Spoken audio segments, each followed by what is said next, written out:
혹시 사업만 접으면 모든 세금 문제도 끝이라고 생각하시나요? 만약 그렇다면 오늘 이야기 정말 집중하셔야 합니다. 모든 사업주분들께 드리는 아주 중요한 경고이니까요. 자, 사업을 그만두면 정말 모든 게 끝나는 걸까요?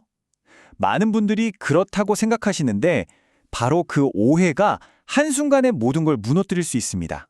실제로 있었던 일인데요. 한 대표님이 회사를 폐업하고 나서 무려 10억 원짜리 세금 고지서를 받게 됩니다.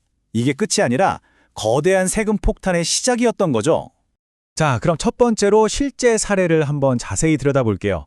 이건 그냥 남의 얘기가 아닙니다. 2021년 조세심판원 결정인데 어쩌면 바로 여러분의 이야기가 될 수도 있거든요.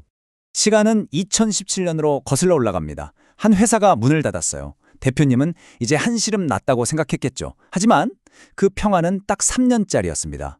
3년 뒤에 국세청에서 연락이 온 거죠. 완전히 잊고 있던 문제가 시한폭탄처럼 터져버린 겁니다. 조사관들이 파고든 건 바로 가지급금이었어요. 이게 뭐냐면 쉽게 말해서 대표가 회사 돈을 개인적으로 가져다 쓰고 아직 갚지 않은 돈이거든요. 근데 그 금액이 자그마치 20억 원이었습니다. 자, 20억 원의 가지급금, 그 결과는 어땠을까요? 대표 개인에게 날아온 세금 고지서, 액수가 약 10억 원이었습니다. 갚지도 않은 돈의 절반을 세금으로 내야 하는 정말 말도 안 되는 상황이 벌어진 거죠. 자, 두 번째 이야기로 넘어가 볼게요. 예상 밖의 판결입니다. 근데 이 사건이 되게 재밌는 게 겉으로만 보면 결과가 완전 달라 보여요. 왜냐? 공식 요약본이 파놓은 함정 때문입니다. 이 사건 요약문만 딱 보면요. 이렇게 쓰여 있어요. 이건 처분은 잘못이 있는 것으로 판단된다. 어때요? 이것만 보면 납세자, 그러니까 사업주가 이긴 것 같죠? 하지만 현실은 완전히 달랐습니다. 20억 원 중에서 회사를 위해 썼다고 인정받은 돈은 고작 5억 원뿐이었어요. 나머지 15억 원은요? 그대로 개인 소득으로 잡혀서 세금을 다 내야 했습니다. 이건 사실상 증거나 다름없죠. 아니, 어떻게 이런 일이 가능할까요? 바로 상여처분이라는 아주 무서운 세법 규정 때문입니다. 이게 뭐냐면 회사가 문을 닫는 그 순간 대표가 아직 갚지 않은 가지급금 전체를 그 해에 받은 특별 보너스로 봐버리는 거예요. 월급도 아닌데 소득으로 잡아버리니 세금 폭탄이 터질 수밖에요. 이게 바로 뇌관이었던 겁니다. 세 번째, 달라진 국세청입니다. 아직도 많은 대표님들이 에이, 그거 시간 지나면 괜찮아져. 이렇게 생각하세요. 근데 여러분, 그건 정말 옛날 얘기입니다. 더 이상 통하지 않아요. 여기서 정말 중요한 개념이 나오는데요. 바로 폐업이란 청산의 차이입니다. 폐업은 그냥 가게 문 닫는 사업자 등록만 없애는 거예요. 법인 자체는 살아있습니다. 반면에 청산은 회사를 법적으로 아예 없애버리는 사망신고 같은 거죠. 이 둘은 하늘과 땅 차이입니다.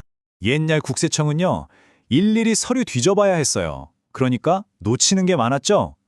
하지만 지금은요, 모든 게 전산화된 초강력 IT 시스템을 갖춘 조직입니다. 폐업 신고가 들어오면 자동으로 이 회사 가지급금 있네? 하고 딱 찍어서 봅니다. 이제는 숨길 수도 숨겨지지도 않아요. 그러니까 결론은 명확합니다. 가지급금은 시간이 지나면 저절로 사라진다. 이건 이제 위험한 신화일 뿐이에요. 그 신화를 믿는 순간 여러분의 사업은 재앙을 향해 달려가는 겁니다. 자, 그럼 마지막으로 우리 회사를 한번 점검해보죠. 이 끔찍한 세금 폭탄을 피하려면 도대체 뭘 어떻게 해야 할까요? 핵심만 딱 짚어드릴게요. 자, 오늘 이야기에서 우리가 얻어야 할 교훈입니다. 첫째, 가지급금. 이거 절대 우습게 보면 안 됩니다. 진짜 빚이에요. 둘째, 폐업은 끝이 아닙니다. 국세청에겐 오히려 정산의 시작 신호죠. 셋째, 버티면 된다는 생각은 이제 버리세요. 시스템이 다 찾아냅니다. 넷째, 옛날 방식의 조언은 믿지 마세요. 마지막으로 가장 중요한 것, 문제가 터지기 훨씬 전부터 미리미리 관리해야 한다는 겁니다. 이 모든 이야기가 그냥 남의 회사 얘기 같으신가요? 아닐 겁니다. 어쩌면 여러분 회사 장부 어딘가에 숨어 있을지도 모르는 바로 당신의 미래에 대한 경고입니다. 그러니 마지막으로 스스로에게 꼭 물어보세요. 내 회사의 장부는 과연 안전한가요?